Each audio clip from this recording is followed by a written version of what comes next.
Dear Dave, I heard it's your birthday and that it's your roast, so happy birthday and fuck you in that order. I'm sorry I couldn't be there for you today, but I actually lead a jet-set New York City lifestyle that you country bumpkins just might not understand.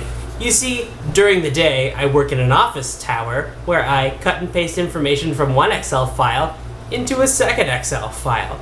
And at night, I watch reruns of popular NBC sitcoms on my laptop.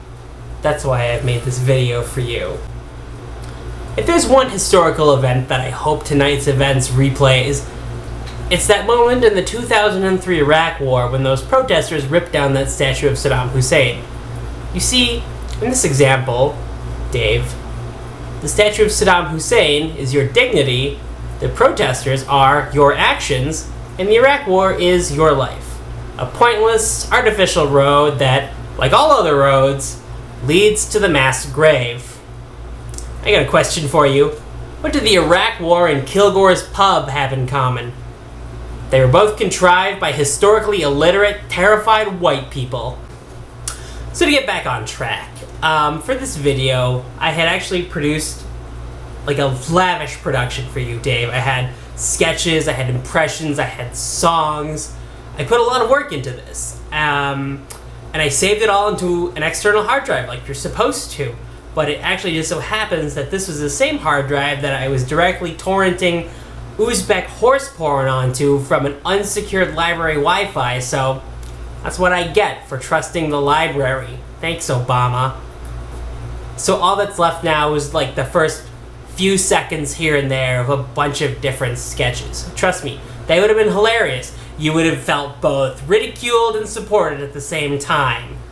And this is in no way a cheap gimmick that gets me out of having to actually fully write out a bunch of different song parodies and sketches and shit like that. I'm as mad about this as you are. Well, I asked him his name and in a barroom voice he said Bogon. B-O-D-N, Bogon.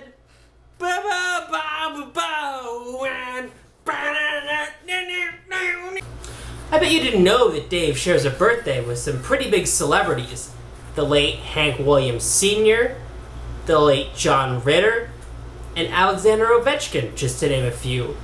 But Dave also shares a birthday with a pretty important and special celebrity that we all know and love. And I'm, for you guys, gonna do an impression of this celebrity right now for Dave's birthday.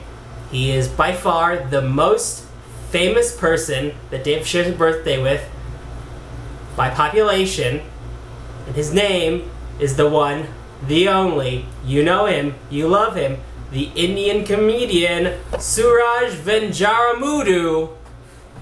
Here's my impression.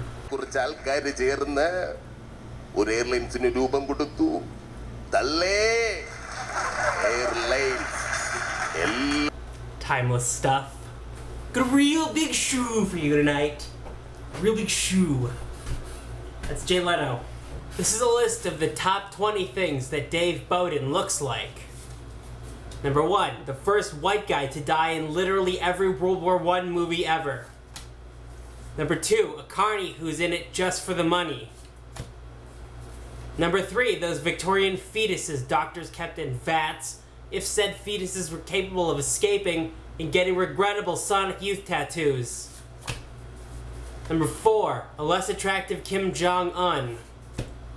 Number 5, the intersection between Ellen DeGeneres and George Costanza. Number 6, an aging mujahideen who fell face first into a vat of bleach. Number 7, a kid whose parents dropped him off at the Warped Tour in 2003 and never came to pick him up again. Well, there you have it. The record of what would have been a great variety show. All those moments lost. Like tears in the rain. Dave, I know you know this, and I don't want to condescend with some sort of sappy ending that tries to alleviate my guilt over the horrible things I just said.